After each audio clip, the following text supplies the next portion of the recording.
to the last 3 books of the Old Testament. That means we're 2/3 of the way done. So if we're at the end of the Old Testament, what books of the Bible are those? Yeah, I know, you have to go all the way through them. So start. Genesis, Exodus,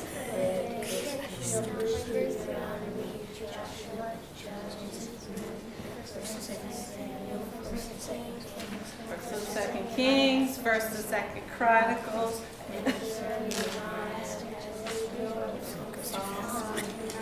Ecclesiastes, Psalms, Jeremiah, Lamentations, Ezekiel, Daniel, Hosea,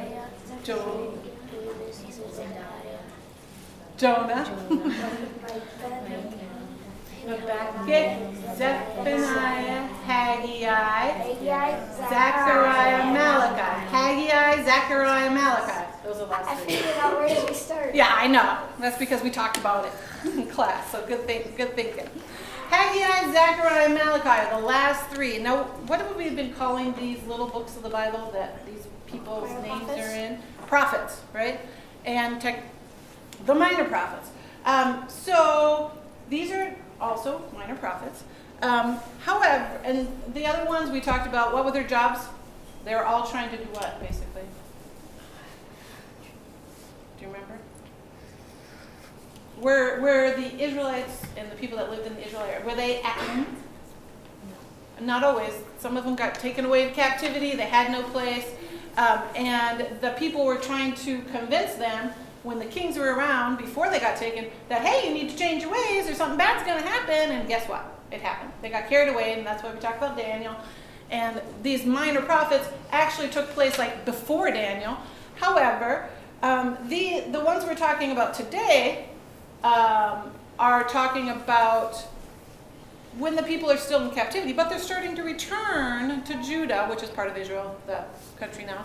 And the people, the Haggai, Zechariah, and Malachi, Haggai actually came first, well, before, Haggai and Zechariah were about the same time. Their lives were, they could have known each other. They probably maybe did know each other because they both had a lot to do with talking to Zerubbabel. I like that name, Zerubbabel. It's just a fun name.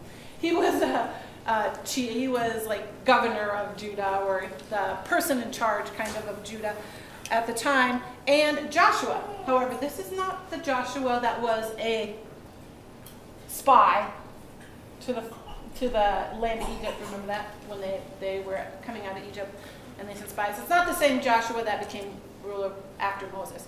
This one's about 1,000 years later, by my calculations. So he's later than, but Haggai and Zechariah both talked to those 2 men. And those 2 men were the ones that were in charge. And they both had something to do with rebuilding the temple again. We talked about that with Nehemiah, sorry. Nehemiah was one that also wanted to build it, not the temple, but the wall around Jerusalem. When they were in captivity, the wall got all broken down and they had to fix it. That was Nehemiah helping fix it. Haggai wanted to help rebuild the temple, and Zechariah also wanted to get that accomplished. So those 2 prophets had something to do with that. Malachi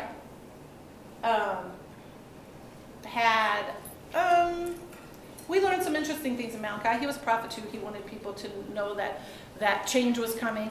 And I have a couple questions I want to ask you to see if you, I was supposed to ask you these to start, but we'll check now and then we'll come back. Which prophet do you think, out of these 3, shared his name with 29 Old Testament characters? You ever heard any of these names?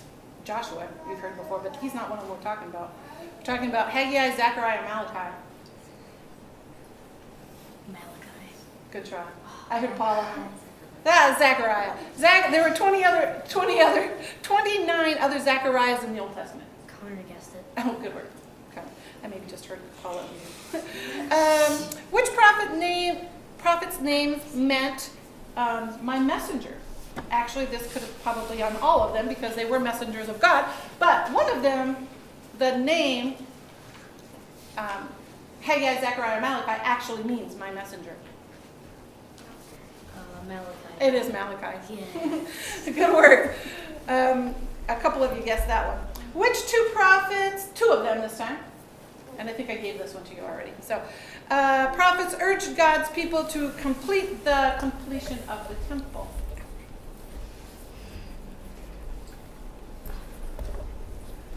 Haggai, Zechariah, Malachi. That's one. Haggai's one. Adults, can you help with this? Thank you. Yeah. Zechariah. Haggai and Zechariah both are the ones that helped to get the temple completed. And when I was reading these, I usually read through these books of the Bible before we go through them. And I'm like, oh, how long is it going to take? Well, Haggai only has 2 chapters. And Haggai is an interesting book to read.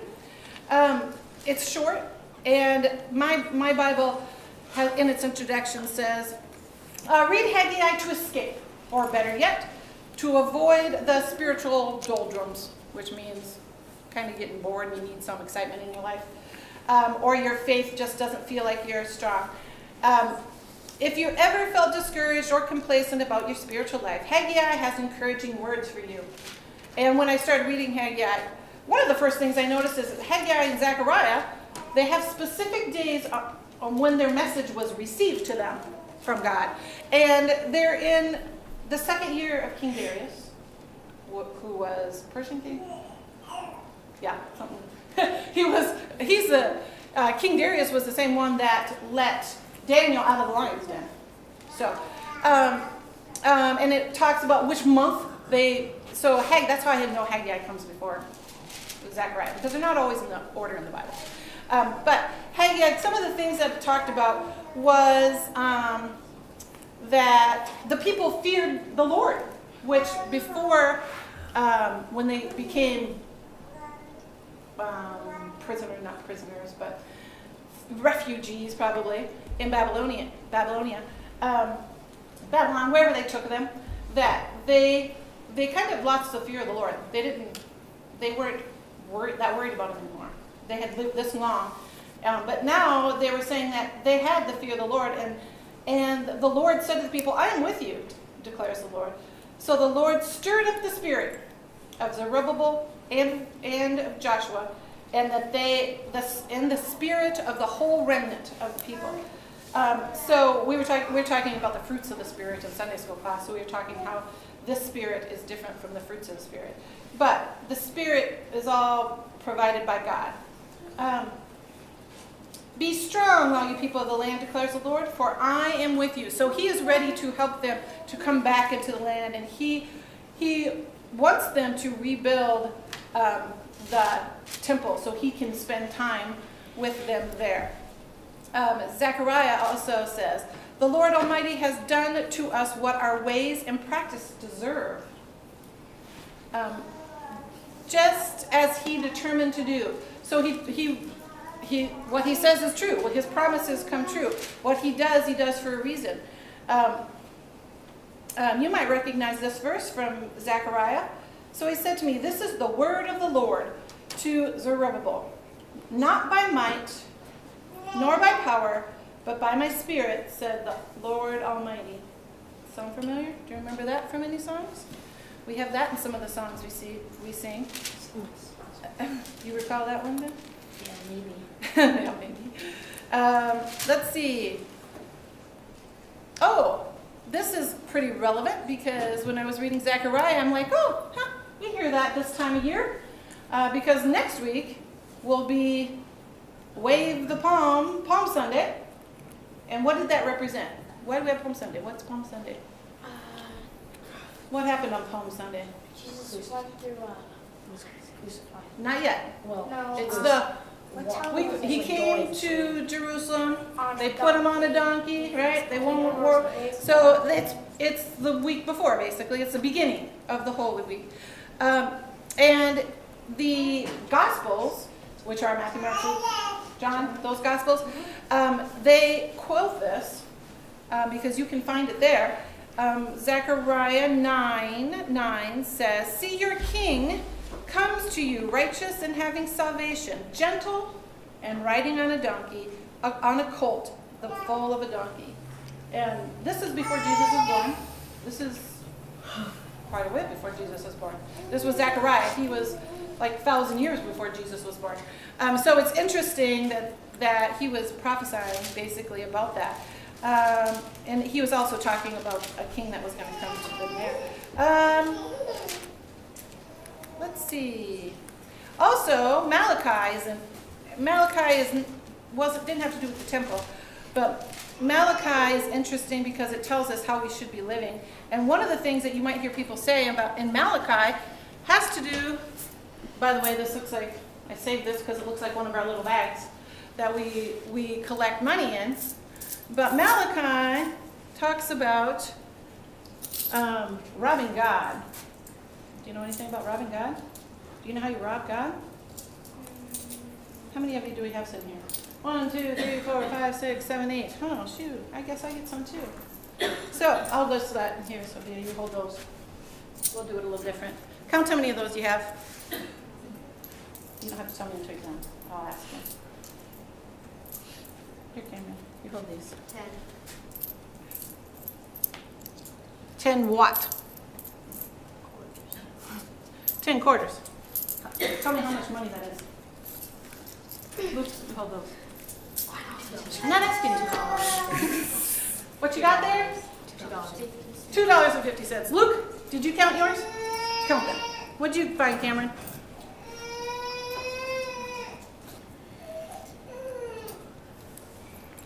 Dimes are small. They're kind of hard to handle.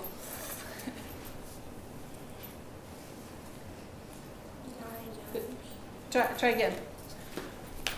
I gotta see if maybe I counted wrong. Here, you put your hand out. Can you catch them? 1, 2, 3, 4, 5, 6, 7, 8, 9, 10. You have 10, right? Luke, what? You have 10? Okay, just checking. Y'all should have 10. Just checking. Because Malachi tells us, don't rob God. And they say that God required, and this didn't happen just here, by the way, God required 1/10 of all the families, all the people that made income, had income. He required 1/10 of that to go back to the church, to go back into what his plans. So if you have to give me 1/10, this is a math lesson. It's 1. If you have to give me 1/10 of what you have in your hand or before you, wherever you put it, how much do you have to give me? 1 of whatever they have. Thanks, Ben. If you have 10 of those things, you have to give me just one. Just one, right? That's not that bad. But that's the least we should be doing. That's what's required. And it's easy when it's only 1 quarter, 1 penny, 1 dime. But if you multiply that by thousands of dollars, maybe Sophia's like, well, I could give you a quarter and it's still just $2.25. I can still, buy whatever. The pennies and dimes, whatever. It's so little, it doesn't really matter. But when you get up to hundreds of dollars, and Cameron has dimes, so I'm going over by him. If he has $100, and all of those represent $100, Cameron, do you know how many you need to give me? 1. Just one, because that's still 1/10. If Sophia has 10 of her coins and they're each 250,000 coins each, each coin is worth that much, and she gave me 1, that's 1/10, right? It's still $250,000. But if she had 9 more, is that a lot? I mean, she makes a lot. Wow. But she only gives me 1 of those? That's not that much. It's not that much. And also God tells us that if we give 1/10, do you know what he says is going to happen? You're going to get so much more. He says, see if I will not throw open the floodgates of heaven and pour out so much blessing that you will not have enough room for it. So if Cameron gives me $100 out of his $1,000 he has there, God is going to give him more. He may not even be able to count it all. He'll be up to Sophia's life, where she has $250,000 10 times, right? Yeah, that's our job. Our job is to, as being Christians and believers in God, to give a tenth or more. Tenth is a tithe. There's also offerings. Offerings are in abundance to that. Whatever else you can give. We learn that in Malachi and in other places in the Bible, but you might hear somebody talking about or hear that in Malachi. I'm going to pass out your verses. Malachi also talks about the day of the Lord. I went with our first ones first, which, sorry, the wrong one. Here, Hallie, pass out the Zechariahs for me, one per family. Can you do that? Give Zechariah, so you keep one. You keep a Haggai. Haggai. Philip, will you read Haggai there? The glory of this present house will be greater than the glory of the former house, says the Lord Almighty. And in this place I will grant peace, declares the Lord Almighty. Okay, he's talking about the temple. This house is the temple, and that he wants to be there to have a presence with the people. Zechariah. You had Zechariah, right? Read Zechariah. Rejoice greatly, O daughter of Zion. Shout, daughter of Jerusalem. See, your king comes to you, righteous and having salvation, gentle and riding on a donkey. And that's the verse that they quote in the Gospels about Jesus coming on a donkey on Palm Sunday. Did we get Malachi yet? Nope. Okay, Malachi. Will you read Malachi, Connie? But for you who revere my name, the Son of Righteousness will rise with healing in its wings. It's because your brother has one. He's reading it right now. Rise with healing in its wings. That kind of reminds me, by these stripes he was healed. Just because.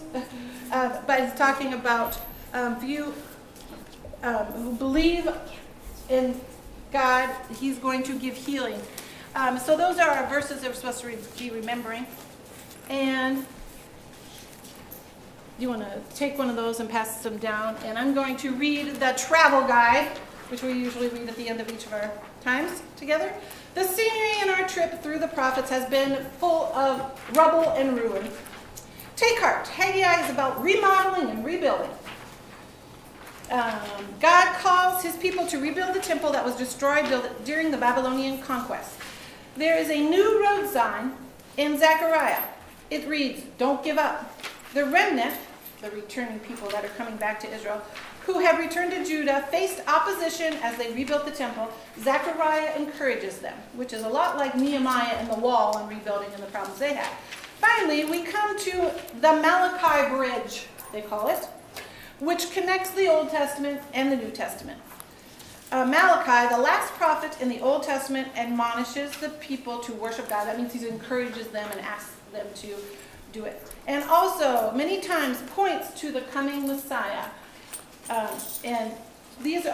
Malachi especially, well, actually, Haggai too, talks about someone who's supposed to come in the spirit of Elijah, which was John the Baptist, which was to prepare the way of the Lord before Jesus was born. So these books of the Bible have a lot of the coming of Jesus and return to Jerusalem and the land that they once had. So they're more feel-good old prophet, not like Jeremiah, the weeping prophet, and Ezekiel in the Valley of Dry Bones. Those are kind of sad. But you can put that money you guys are holding, we pick it up and you put it in the offering basket when you go back to your seat. But you can take your things and head on back to your seat. Thanks.